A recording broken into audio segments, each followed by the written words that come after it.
everybody. My name's Luke. Welcome. It is late. It is 12:23 in the morning. Technically morning. It's after midnight. It might be a strange time to do a live stream for me, but maybe it's not strange for you. Maybe where you are, this is the perfect time. I don't know.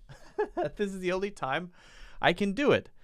So for those of you who have been attending live streams and have seen that I haven't done many recently, that's the reason. My schedule is a little bit weird these days, but it will eventually get back to normal. Probably later this year or early next year. Anyway, my name is Luke. I will be your teacher for this live class. And if you don't mind right at the start, I would really appreciate if you could hit the like button. And of course, don't forget to subscribe and check out my full courses in the links in the description under the video. Speaking of which, let me just do a quick check to make sure that it's okay. Okay, turn that on. Give me 1 second, guys. Give me a second, friends. Recently, everything's changed with YouTube, so I gotta set everything after it starts, which makes no sense to me, in my opinion. So today what are we going to be doing? Well, I will be, obviously, as I usually do, I'll be answering any questions that you have. I will be, what else will I be doing? And I'm going to be sharing an interesting video, or a couple of interesting videos that I think are pretty cool about accents in English. So we'll go through that, and then we'll see what happens. If you have questions about pronunciation, if you have questions about culture, about grammar, about idioms and phrases, even word differences, I guess, if that's really what you want to ask about, that's okay too. Okay, so we're good to go. We're good to go. On the courses, what was I going to say? Oh, right. So right now, the best deal for the courses would be the membership. So if you go to the link in the description, you'll see the website. And probably the best option would be to check out the membership, because you can do a free trial for 7 days. And with that free trial, you can see all the courses. You can preview all the courses, and that's free. But it's free for 7 days. Then you would continue with a membership. That would be my suggestion. So check out that. Try a free trial. See how it goes. And let me know if you have any questions. You can send me a message there as well. Share some idioms about home. Marcos, can you be a little bit more specific? What do you mean about home? You mean the word home, things related to the home? If you could be a little more specific, that would be very helpful. I would appreciate that. Alyssa says, hello, Luke, and all of you cool people in chat. Yeah, I would agree. There are some cool people in chat. Natana's here. Marissa's here. Nai, Koa, Nan, a new person. Hi, good morning from Bangladesh. Hello. Sorry, are you Silk? No, I'm not Silk. I'm a person. Believe it or not. Hello, Luke, and all of you. Yeah. Okay, cool. Well, glad you guys could make it. It's good to have everybody here. What I'm going to do, I think I'm going to start with the video I want to share, and then I'll answer any questions that come up. This is probably the only time I've ever done a live stream at this time.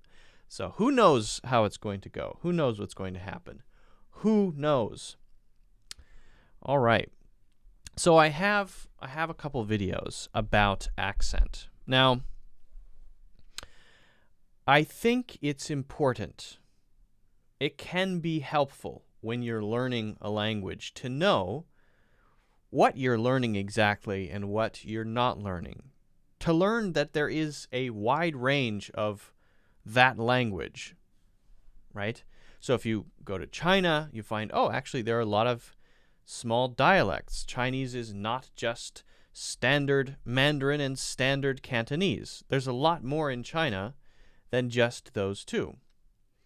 Now, of course, English is the international language, and so in Australia, the UK, the United States, right, Canada, these places, of course, have different ways of speaking. So there are different accents based on geography, based on nationality, based on culture. And then there are, of course, the non-native English accents out there, right? But I want to focus on what we call native English, and specifically on the United States, American English. How much variety is there in terms of accents, in terms of the way people speak? Do most people sound pretty much the same? Is it really different? And I would say that it depends on where you are, right? So if you're on the East Coast, most of the East Coast, especially Northeast area, or the West Coast, then you're going to, even the Southwest, then you're going to feel that a lot of what you hear is, well, there are some small things. People in California kind of sound different from people in New York, but it's not that different. It's not shocking, right? But then when you go to the South, or you go to Texas, or you go to Appalachia, which is what we're going to talk about in this video, you find, wow, actually, there are some really different ways of speaking, and I've never heard of this stuff. I've never seen this before, because it isn't as common. So there are a lot of small pockets in the United States where accents are totally different, where there are different dialects. There are many, actually. Some of them are mixes with other languages, like French, for example.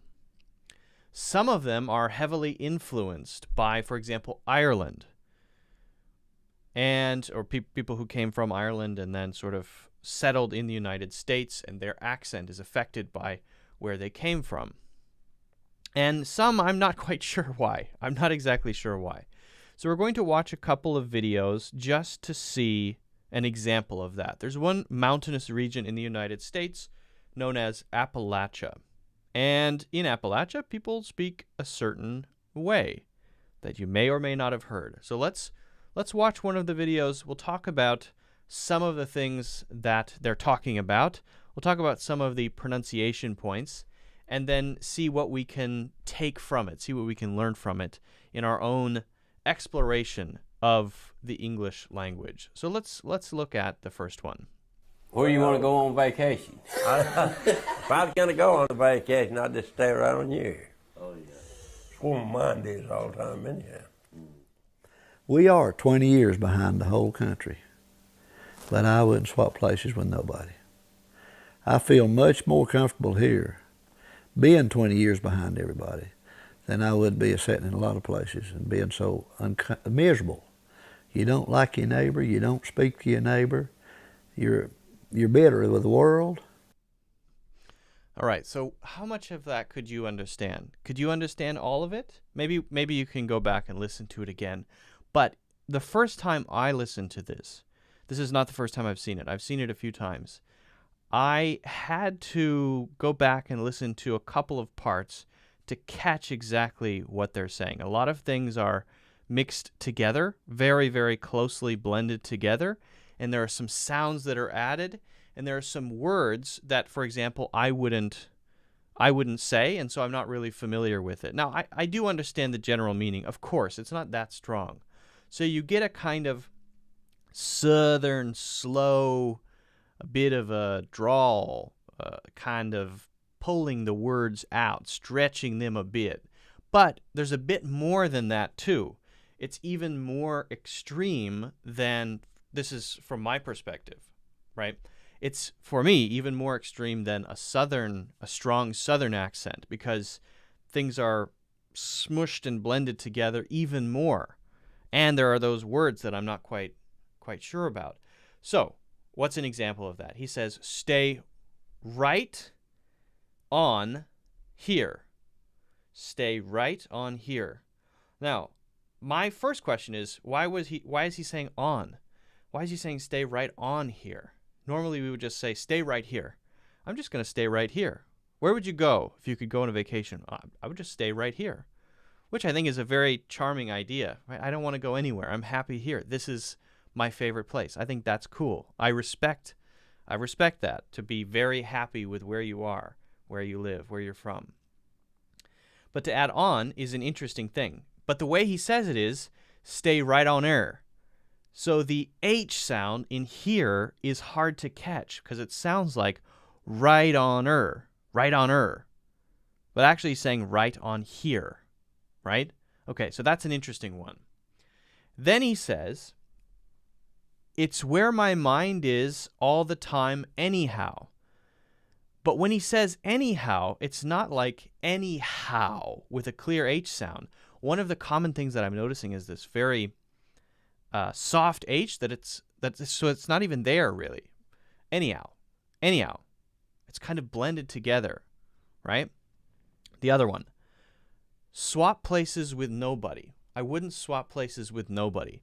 Now this is an interesting one, and you would hear this outside of just Appalachia. To use nobody instead of anybody, right? I wouldn't swap places with anybody means I don't want to be in anyone else's shoes, or I wouldn't want to leave my own life circumstances. I wouldn't want to leave where I am and be anyone else. I don't want to be a rich, famous person. I want to be me, right? I wouldn't swap places with nobody seems to mean, if you're to look at that sentence, so you would? Is that what that means? But that's not what he means when he says it, right? If you hear people say, I'm not going to talk to nobody. I'm not going to talk to nobody. Reading that, you say, that means you will talk to people, right? I'm not going to talk to nobody. But what it really means is, I'm not going to talk to anybody. So it's kind of a flip, and it keeps the original meaning of anybody, even though it's the opposite word. So it would be hard to understand reading it. You have to sort of feel the meaning from the whole situation, from the context. The other thing that I think is interesting is, and you'll hear it for the next one as well, instead of saying just waiting, they often take out the ing sound and just have an waitin'. Right? That's a common thing for many parts of the United States, right? And often it's spelled, if you spell it, it has an apostrophe at the end, after the N. The other thing, though, that's added is an a waitin'. That's an interesting one. I had not heard that one before. So why don't we just listen to this one more time just for fun. Where do you want to go on vacation? If I was going to go on a vacation, I'd just stay right on you. Oh, yeah. It's where my mind is all the time anyhow. We are 20 years behind the whole country, but I wouldn't swap places with nobody. I feel much more comfortable here being 20 years behind everybody than I would be sitting in a lot of places and being so miserable. You don't like your neighbor, you don't speak to your neighbor, you're bitter with the world. I like how he says world. Bitter to the world. There's not really a D sound there. I like this pronunciation. I like this way of speaking. I think it's cool. Now, I'm from Ohio, and there are some little pieces of that are also in some parts of Ohio. Some little pieces. But it's definitely not quite that strong, right? And it depends on where you are in Ohio and who you're talking to. Okay. Let's look at another one. In this one it's the same place, also Appalachia. We're going to learn a couple of words that are used there that I wasn't familiar with. So let's learn a couple of words. There's just somebody coming up with a strange word is what it means. I mean, let's say you're trying to get something done, you're building something, and you take a look at it, like the word "sygoglin." You're looking at it and it's all out of line, and you just might come up with the word sygoglin. I do that myself. Can't think of anything right off, but I come up with a lot of new words myself. And so you get somebody standing around to hear that, and okay, it's psygoggling. Say a carpenter has done a real poor job, and then you say, that's all psygoggling, you know, he didn't have his wall straight, or... They stand back and look, if something ain't like, they say, that thing's psygoggling. Psygoggling. That thing's psygoggling. I really like how that guy talks. He's in the next one, right? He's in the next one. That guy is awesome. That thing's psygoggling. That thing's psygoggling. I think he talks like that because he doesn't have teeth. So this is interesting because there's a word here that I didn't know, but you can learn the meaning of the word just by paying attention to what is being said, right? They describe it. The carpenter is building something. He doesn't do it quite right, and so we describe it as psygoggling.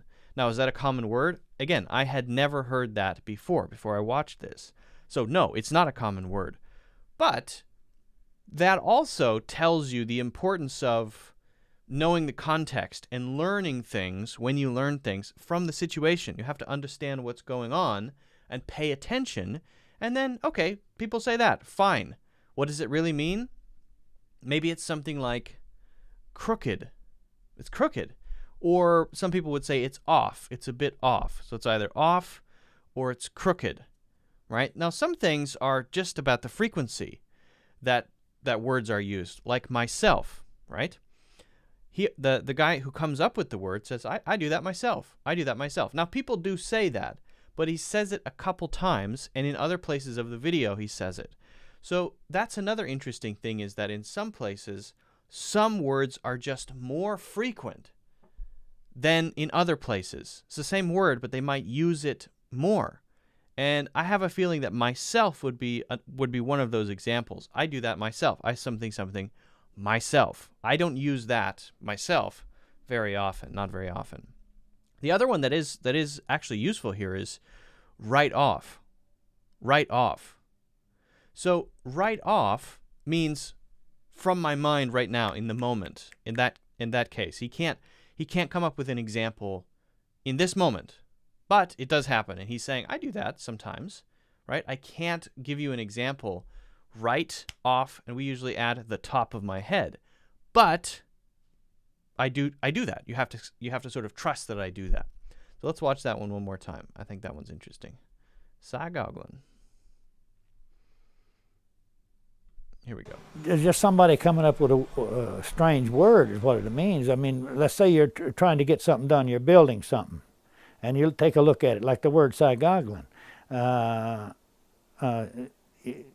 You're looking at it, and it's all out of line, and you just might come up with the word psygoggling.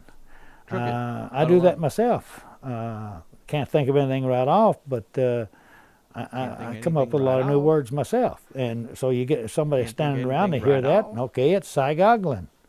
Say a carpenter has done a real poor job, and then you say, that's all psygoggling, you know, he didn't have his wall straight, or... They stand back and look, if something ain't like, they say, that thing's psygoggling.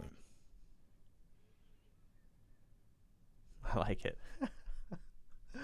I like it. Oops. That is interesting. So, I think that for these we get a perspective on how communication works, right? How language works. Language doesn't work by somebody saying, these are the rules, let's all learn it and let's all speak the same way. Language works by this organic process of people playing around with things, right? And that, I think, is what allows for new accents to create new languages, right? New branches. From Latin came the other Romance languages, right? Because people were just playing around, coming up with their own words naturally, and people hearing that. He's describing in that one the process of creating a new language, right? If you let this process go for 300 years, this Appalachian English would be a whole language by itself, right? So that's interesting. All right, let's look at one more of these. Let's look at one more. It's like people used to, like you go in the store and say, put it in the bag. Old people says you put it in the poke. That's a bag. I used to go to the store, walk 2 miles to the store, and when I was a kid, and carry a 25-pound poke of flour home. That's flour, by the way. Flour. Poke of flour. And me and my 2 sisters and 1 brother, we'd be waiting on them at the house to get our candy. Saul, the older man I was talking about, had a little poke of candy. He said, well, I forgot to get anything. Boy, we'd scream. Oh, here it is. Plum was a common word when I was growing. Plum this and plum that. And you, plum over there. Well, he was just plumb wore out. And that copper mine, that vein, they tunneled under the ground, plumb out through here to Snowbird. Interesting. All right, so these two, we have 2, P-L-U-M-B, plum, and the other one was a poke. A poke is a bag, or a kind of container or a bag, and plum is kind of like an adverb for, it could be all the way, or something like that. Extremely, totally, extremely, or maybe all the way. Maybe totally and all the way. Something kind of like that. And I actually knew these before. These two I'd heard maybe the friends of grandparents using. I can't remember where I've heard them, but I've heard both of them. I've heard people say, I plumb forgot. I plumb forgot. Now, I'm from Ohio, and that's not too far away from this region, so maybe there's some, I don't know where it comes from, right? But I've definitely heard that. I plumb forgot means I totally forgot, I completely forgot. The other one, a poke of something, right? I thought meant just a little piece. A poke of candy I thought just meant a little clump. They're using it to say a bag. So maybe it's used slightly differently. I don't know. It's not even a common word. It's not something that I'm even suggesting that you learn. I'm just trying to sort of explore this with you. But I find it interesting that there is this, it seems like, not pressure, culture of playfulness with language here in this region. And I guess everybody has that to some degree, but it's more, it seems to be more, part of the culture here, right? Where people like to play around with words and say, "Oh, sometimes if I don't know what I want to say, I'll just say whatever I feel like saying." And that's what I'll say. It's my word, and that's cool. I like that kind of playfulness because, again, that's the process of that's how languages, that's how new languages form. That's how language changes. So, I find it interesting. Again, he says a waitin'. He adds an a, just like the other guy said a sittin'. He says a waitin'. So they're adding a to ing words, apparently. And the other one was, he says flour instead of flour. We actually pronounce flour like the flour you would use to make dough for bread, as exactly the same as F-L-O-W-E-R, flour, right? Flour, same thing. He's saying it as flour, poke of flour. He notices, he recognizes that that's different. So I think that's also interesting. He's able to sort of say, yeah, I know that this is a unique thing because I can compare it against what you, camera person, might be saying. Might be flour is what you would say. I say flour, poke flour. So keep your ears out for interesting accents. If you want me to explore any others, let me know, because I'm always interested in hearing different ways of speaking. I find it to be very interesting. If you haven't already, make sure you hit the like button. Don't forget to subscribe. And of course, check out my full courses in the links in the description. All right. Jose says, I love accents. However, I think to have a standard accent is the best way when you're a non-native. That's an interesting point that Jose brings up. I'd like to talk about that, actually. So, yeah, it is a very interesting point. Jose Arietta says, I love accents. However, I think to have a standard accent is the best way when you are a non-native. And I think I kind of agree with that, but I would maybe like to say it a little bit differently. It's not that there should be a standard accent which is a requirement on you to learn. It's more like you should choose the kind of way of speaking that you want to be close to, or the people who you communicate most with, or the sounds that you like most, and then you choose that as your standard, right? So, for example, people often have to make the choice, if they're choosing to study abroad, between British English and American English. Some people really don't like the sound of American English, right? I know people who are extremely annoyed by the sound of American English. And so they chose to study in England because they prefer that sound. I get it. I think American English is annoying too. I don't disagree with that, right? I think I'm annoying. I can't help it though. It's the way I speak naturally. So fine. So you choose British English as what you want to learn, and that is going to influence how you sound in perhaps 5 years. So you've made the choice about what you think is standard. And that's an important difference. It's not that there's some English up there or some Chinese up there that's telling you this is what you have to learn. No, you make choices about, if you're working out, which parts of your body you want to be bigger and which you want to be smaller, right? Some people are building muscles. They want to have huge shoulders. Some people want to be muscular but lean. You make those choices based on what seems to fit you, right? So I would say that's something to think about for yourself. What do you like to listen to? What would you like to sound like? And I have my own goals, right? When I listen to people like Terence McKenna talk, I always think, what can I do to start to sound or be able to express myself in the way that he can express himself? The way that he expresses himself is my standard English. That's what I've chosen as what I want to get closer to. And it helps to have that. It's kind of like a North Star up there in the sky that you can look at and say, this is what I'm moving toward. But that doesn't have to be American English. That doesn't have to be British English. That could be something else. You can define it how you want to define it. But I think it does help to define it. Say what you want to get closer to.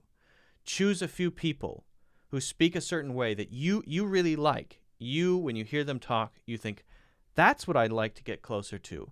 And then study them. What is it that they do that allows them to speak in the way that they speak? Right? That's what I do with people who I respect or people who I think communicate very, very well. And I watch them and I think about, what can I do to be closer, to get closer to that level? And we're all working towards something. So it's a work in progress. So make it more like it's a journey. It's not something that you have to give yourself a lot of pressure about. Okay. That's a good question. Or rather, it's a good comment. It's not really a question. It's an interesting comment.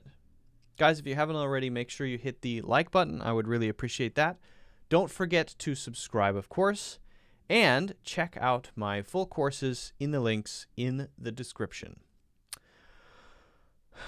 Shanmugasundaram. That is a very long name. It says, speak with us. I think that's what I'm doing. I could be wrong, though. Wow, what if I've just been sitting here in silence the whole time, and I just think that I'm talking to you? That would be weird. That's a crazy thing to think about. The whole time I've just been like this. And all of this is happening in my head, right? It's possible. Who knows for sure? Ken Lee says, hi, I'm from South Korea. Hey, Ken Lee. Me too. That's crazy. We're both from South Korea. That's great. Sir, how to be a good reader. You guys should all call me sir. I like that. Sir. Very respectful. I appreciate it. You must all call me sir. I insist. Okay. 2.0 Fernley says, Flora says, hello, thank you so much. I'm listening. You should say thank you so much, sir. Flora, come on. I don't know if you guys can hear that. There's someone upstairs taking a shower or something. Noisy. Where was the question I wanted to answer? Mendy says it's a great time for Taiwan. Yeah. What is it? 11:53 a.m.? Something like that, right? Beijing is 11. Kim Sina says, hi, sir. Hello. I will only acknowledge, sir. My English is 50-50 British and American. I speak mixed. There you go. Nothing wrong with that. I like to be very familiar with British English, right? It would be weird if I tried to put on a British accent, but I mean, I feel comfortable with British English mostly because I like British TV shows and movies, a lot of them. What's my name? My name is Luke. That is my name. I think. I could be wrong. All right. Actually, Fernley has two good questions. 2.0 underscore Fernley. Great name. Might name my first child that. Sir, so 2.0 underscore Fernley says, sir, how to improve my self-confidence? Well, that's a really good question. Now, I wonder, Fernley, if you're talking about your self-confidence in general or your self-confidence as an English speaker. I would really hesitate to give you advice about self-confidence in general because I don't know if I'm qualified to do that. I can say a couple things about it. But for English, I can absolutely say some things that I think might help you. Okay? So for self-confidence in general, you have to ask first, why do you not feel confident? What is it? I think the reason that a lot of people don't feel confident is that they're always taking the perspective of other people and viewing themselves through the eyes of other people as they view themselves. So in other words, you know what all of your flaws are. You know all of the things about yourself that maybe you don't like or you'd like to improve. Everybody has things about themselves that they want to improve, right? But when you take the perspective of other people and look at yourself through their eyes, in a way, which is something we all do as part of social interaction, you carry the knowledge of all of your flaws with you into that perspective, right? So in other words, you give a presentation or you're at work in a meeting, whatever it is, these social interactions, when you try to view how they feel about you, you are adding to that thing that you're doing all of the things that you know about yourself, both your strengths, but especially your weaknesses. And that amplifies a feeling of nervousness, right, of being judged. But the reality is they don't have that knowledge. They don't have complete knowledge of who you are as a person because they've got their own problems to worry about, and they're not usually judging you nearly as harshly as you think they are, right? Of course, people make rude comments and people say mean things and people are critical. I'm very critical of other people, right? But when I'm critical of other people, I have no strong emotion about it usually. I usually just say what I think and move on because I'm really thinking about myself and my own day and what's going on with me and my own anxieties, right? That's true in general. So even when you feel judged, even then, even when you get those sorts of comments of people who say maybe something is not as good as you thought it was going to be or whatever it is, some sort of critical comment, even then, that person is probably just saying it and then going right back to thinking about themselves and their day and their own little world. Most people live in their own little world and think mostly about how things affect themselves. That's natural. Now, does that have any connection to how we communicate in English and being confident or feeling confident when we speak English? Yes, it does. It does. It's the same kind of thing. So a lot of people are afraid to speak English, even though they're pretty comfortable with it, and they feel like if they were sitting down by themselves writing an email, they feel like, oh yeah, I can very easily write an email, no problem. No one is watching me. But when I'm in the moment, in the situation, and eyes are on me, suddenly I tense up. I can't say things correctly. I sound weird. It doesn't sound natural. What is going on? Why is there this difference? Well, part of it is that you are placing, in the same way that you might do that for self-confidence in general, placing a kind of judgment that you have about yourself into the minds of other people who are hearing you speak. And that isn't necessarily true about them. In fact, it's probably not true about them. Even if they make critical comments about you, it's still not true. Most people, 99.9% of people, don't care if you say something wrong. And you think that they're thinking about you much more than they're actually thinking about you. They're not thinking about you. They're thinking about themselves. Most people are thinking about themselves all the time, right? They're probably thinking about how you might be judging them about how good of a judge they are of you, right? That's more likely. So that's very liberating to know. Most people care about themselves. They don't care about you in that way. They're not walking around thinking, that idiot who said that thing that was wrong today. I can't believe that she used the past tense instead of the present tense. It ruined my day. It's ruining my whole day. No, that person may have not even caught it, but if they did catch it, they certainly don't care as long as you're communicating. And there are people who realize this. There are many people who have learned English to a fairly low level who communicate very effectively because they just don't care what other people may or may not be thinking about them. They realized this, that this person over there, they don't really care if I make a mistake or not. It doesn't bother them as long as we're communicating. And that's the right attitude to have. And once you've really, really realized that, you can relax. But it gives those people an advantage because even though their English might be at a lower level, they are the ones making friends. They're the ones who seem relaxed. They're the ones who seem confident. And that confidence is getting them places. It's helping them accomplish things, right? It's helping them do things. And the person who's studied English for 10 years, who's really good, is afraid to say anything and doesn't get anywhere and wonders, why is it that someone with lower English than me is doing better than me? It's because of their attitude. It's because they've realized this, right? So that's one part of it, the attitude part. And the other part is just practice. Right? The more you do something, the more you practice it, the more comfortable you get with it.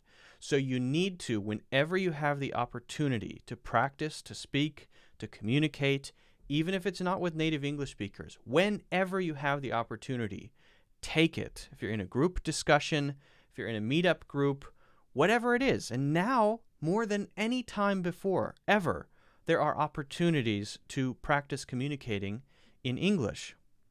There are thousands and thousands of meetup groups happening every single day in your country and other countries that you can join and participate in and practice discussing.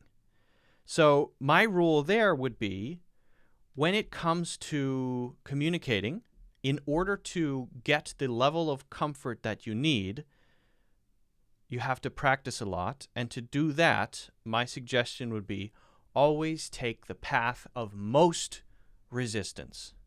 In other words, if you have the chance and you could do or not do, and doing is hard and not doing is easy, always do. Always do the thing. Always choose the slightly more difficult road. Because always choosing the slightly more difficult road, always choosing the uncomfortable path, always challenging yourself creates this effect of you gaining confidence, and then because you gain confidence, you gain skill, and because you gain skill, you gain confidence, and it's this positive feedback loop. But if you always choose the path of least resistance, then you get into this habit pattern of, it's a kind of laziness of, maybe next time. Well, next time.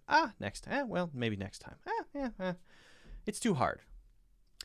So what you're doing is making it harder and harder and harder because you're in the habit of being, it's lazy. You're in the habit of being lazy. You're lazy. I know someone who really, really wanted to start a YouTube channel and asked me for advice, right? How do I start? I got to get ready. I got to get my camera, everything set up. How do I start? And my advice was film a video right now. What?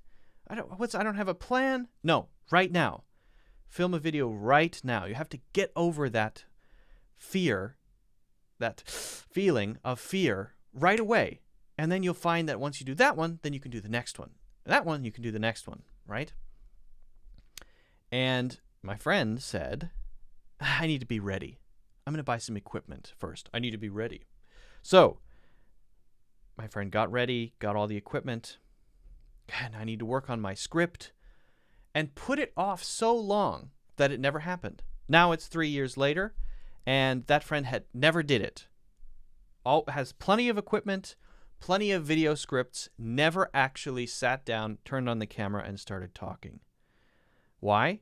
Because she got into the habit pattern of saying, I'll do the easier thing right now, and in the future, once I'm ready, I'll do the hard thing. That doesn't work. Do the hard thing all the time, right now, and then all of the hard things are little hard things, rather than one huge hard thing after a year of a habit of laziness, of doing the easy thing, right? So that's my general advice for self-confidence in speaking English and in general. And I think the basic rule is do the harder thing whenever you can. And the other one is nobody cares about you in that way, in the judgment sort of way. No one is thinking about you all day in the way of negatively thinking about you, judging you, right? Nobody cares. It's fine. If you make mistakes, don't worry about it. You actually shouldn't care what people think in that sense, So I hope that helps. Guys, if you haven't already, make sure you hit the like button. Don't forget to subscribe, of course, and check out my full courses in the links in the description. Full English courses. Check those out. All right.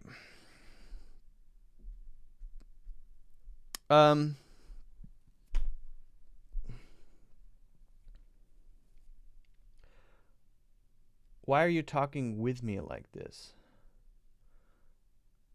GSM and Son are having a conversation with each other. Okay, I'll let that happen.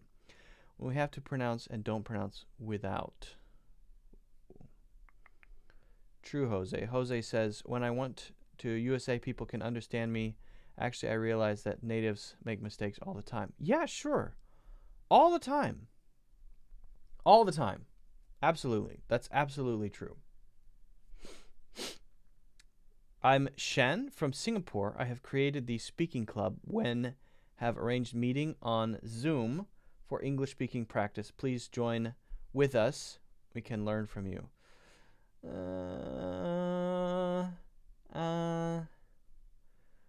Sorry, Shan, I'm going to have to pass.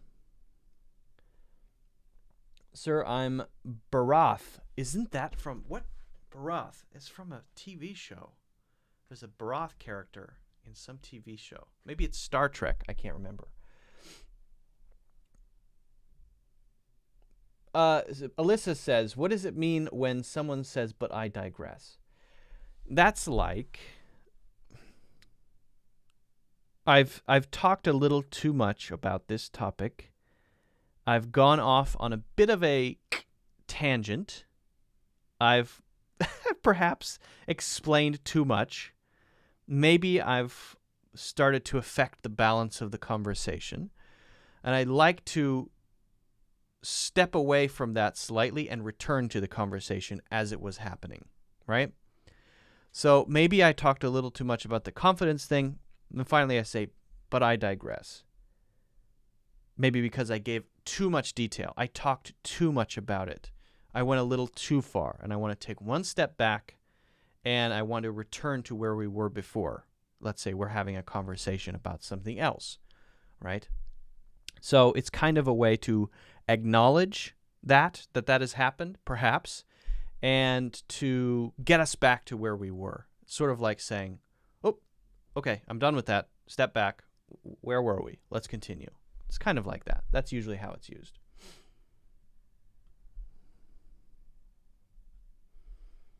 Mm-mm-mm-mm. 2.0 Fernley says, thank you, God bless you. Oh, that's nice.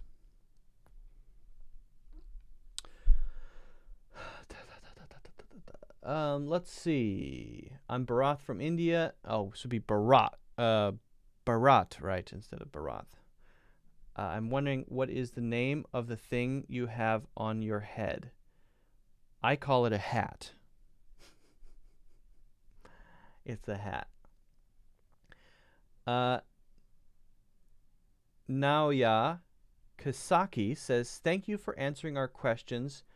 By the Y, BTY, have you been to Japan before? I'm from Tokyo, Japan. I have been to Japan, but unfortunately only once.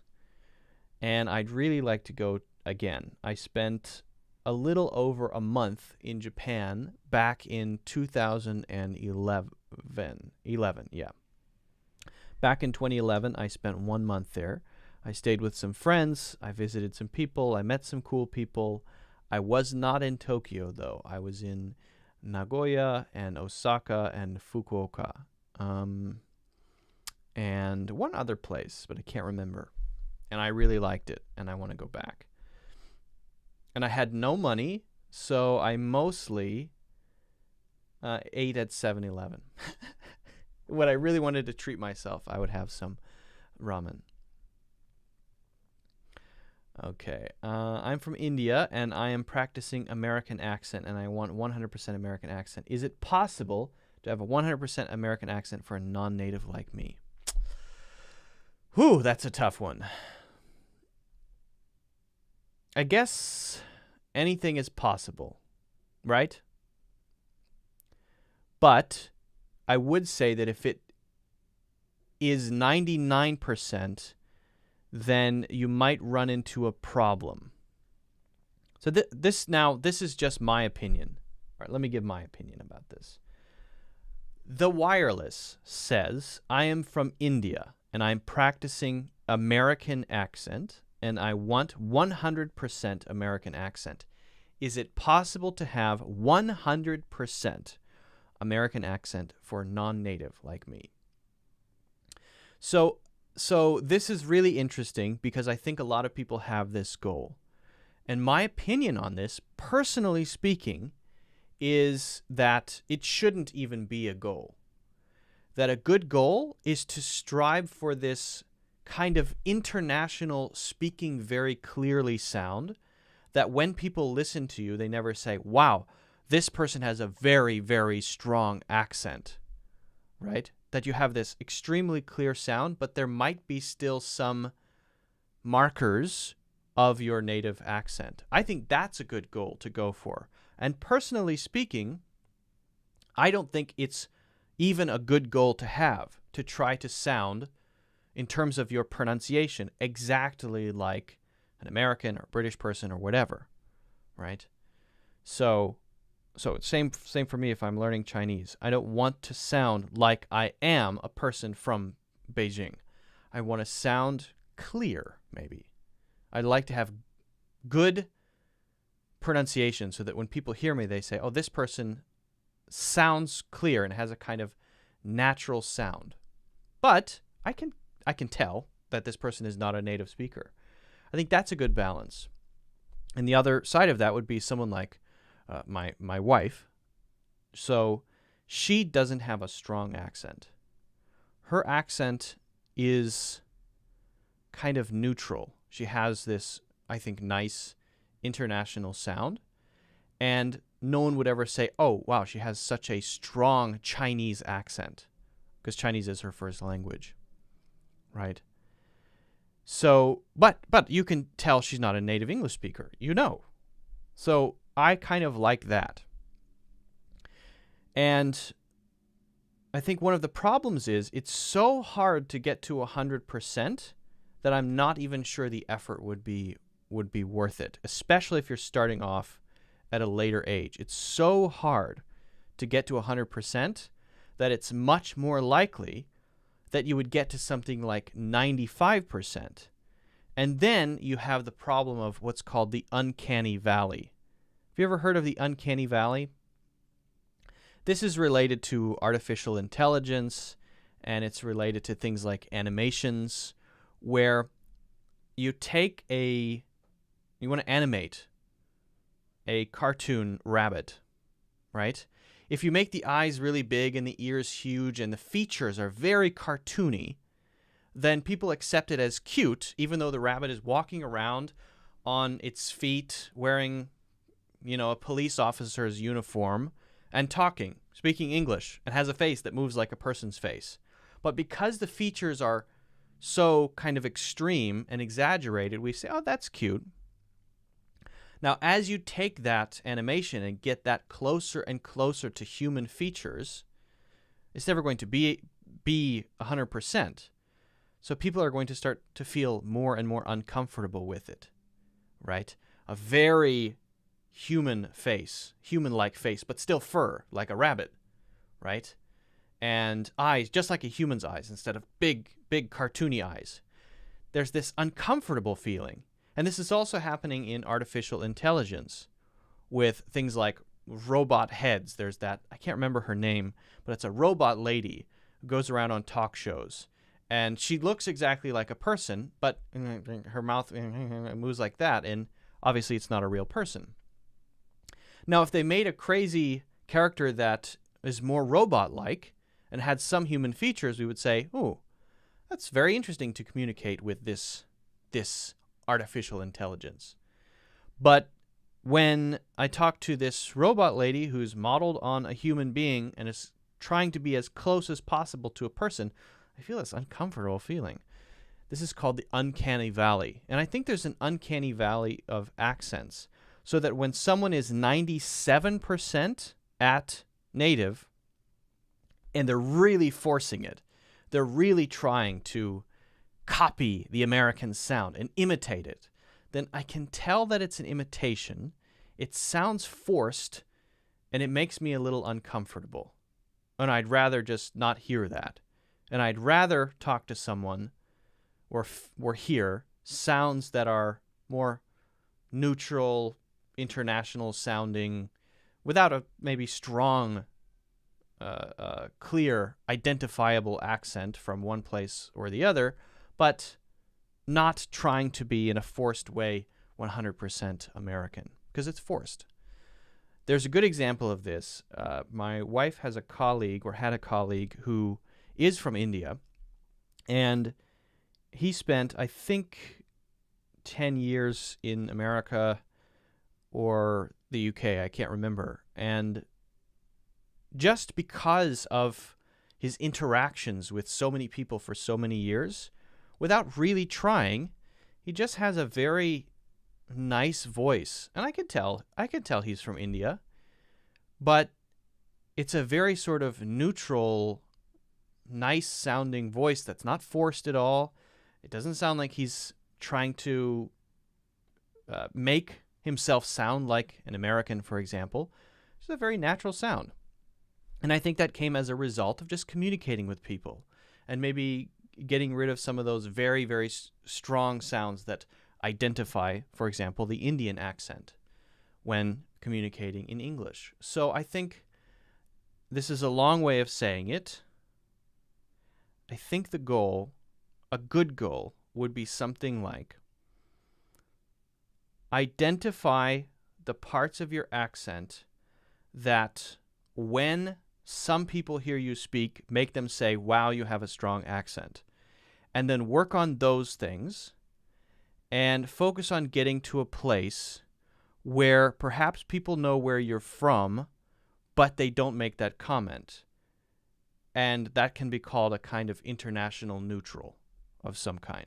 That, I think, is a pretty good goal. And I think that's not only for non-native English speakers, but also, for example, for English teachers.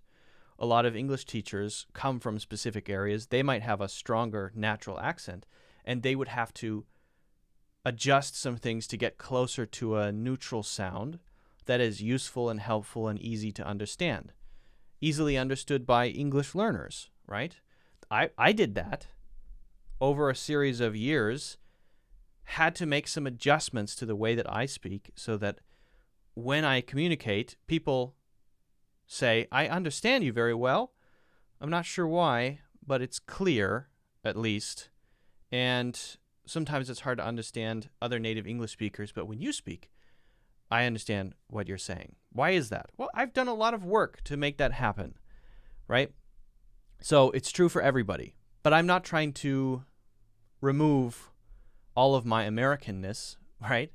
I'm not trying to copy anything. I'm not forcing anything. So it's kind of hard to say. But think about that and at least set some goals and ask yourself if sounding 100% American, which is extremely difficult after age 2, ask yourself if that's really what you want. Why do you want that? Okay, so hopefully that answers your question. If you guys haven't already, make sure you hit the like button. Don't forget to subscribe and also check out my full courses in the links in the description. Okay, even I'm from India because of watching too many YouTube videos, which are mostly American. I have developed sort of a mixture of Indian and American accent. Yeah, so it's a kind of natural, it's something that just happens, right? It just happens naturally over time. Yeah.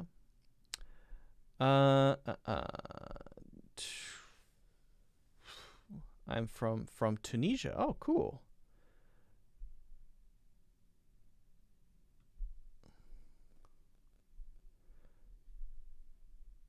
All right.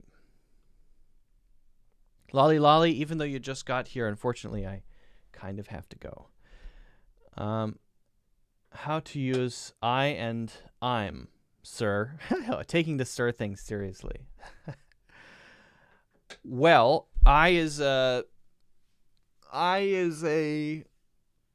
subject, and I am is a subject, and it's predicate, and it can connect to another part, another thing. If, for example, an adjective, if you say I'm hungry, that is a full sentence, right? So I'm is just I am, and it's a contraction. A contraction means you've taken 2 words or 3 words even, and you've put them together in some way, usually with an apostrophe, and that's what it is. And I by itself is just the subject. There's no other grammar. There's nothing else happening in the sentence. There's no other piece. It's just the subject form of a person talking about themselves, usually. Hi there, I'm from Indonesia, and nice to see you here. A notification brought me here. Ooh, nice. Rusdy, we're about to go, but I wish the notification would have brought you here earlier. Well, we'll be live again soon. Can you speak in a strong, unclear American accent? I just want to see if I can get you. I don't know if I can just turn that on suddenly. It's just, I think if you overheard me having a conversation with a friend or something, then you might hear a little bit more of that. But still, I think also I've kind of changed the way that I speak in general. And so I kind of talk like this more even when I'm talking with other native English speakers. However, if you really want to check that out and you want to see how I talk with other native English speakers, maybe the best thing to do would be to watch the podcast. So I have, as a hobby, I have a podcast. It's in the related channels. It's called Gray Space Podcast. We talk about movies. It is not for English learners. It's not for English learners. It's just a hobby. I just do it for fun. So if you're interested in knowing how I express myself or how I communicate or how I talk about things when I'm not teaching English, then that would be what to check out. That would be what to see. So, yeah. Musta Kayo. I'm from the Philippines. Okay. All right, guys. Well, we've gone an hour. We're going to cut it in an hour today. It's pretty late. It's 1:23 in the morning, if you can imagine that. Hope you guys have a great weekend. If I didn't answer your question today, I apologize. So make sure you come next time. Watch your notifications. Make sure you hit the bell so that you can see when the notifications come. And I will try my best to answer them. If you have topics you want me to talk about, let me know in the comments. Don't forget to hit the like button and subscribe, of course. The podcast is in the recommended section. So if you go to the Cloud English main page, then on the right side, you'll see some recommended things. So check out the Gray Space podcast. You can find it there. Lolly Lolly, you are everywhere. Thank you, Lolly Lolly, for subscribing to Cloud English. Because of you, I got this. Lolly Lolly is very powerful. Yes, that's true. Lolly Lolly is... When Lolly Lolly approves of someone, you know that they're gonna go big. They're gonna make it. That's how you know. All right. I appreciate Lolly Lolly and all of you. Thanks, guys, for watching.